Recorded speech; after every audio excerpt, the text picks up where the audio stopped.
শুয়ে পড়। বাবা, সায়নদাকে তুমি মারলে কেন? ও তো কোনো দোষ করেনি।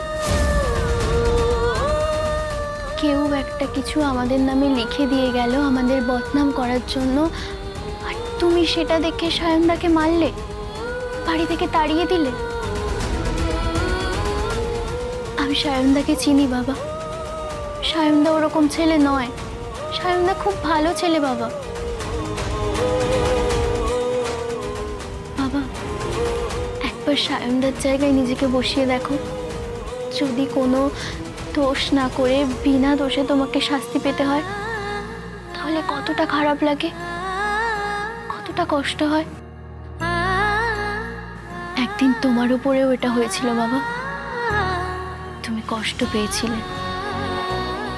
তুমি এই মুহূর্তে অফিস থেকে বেরিয়ে যাও।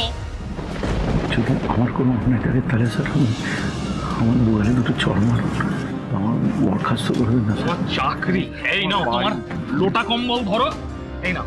খুব বাড়ি যাওয়ার শখ না? চলো।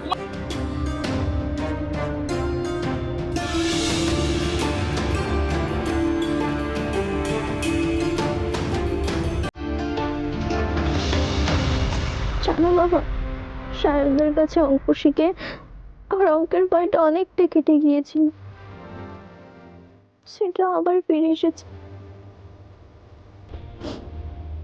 জানো বাবা, সামনে তো পরীক্ষা, আমি কি করব?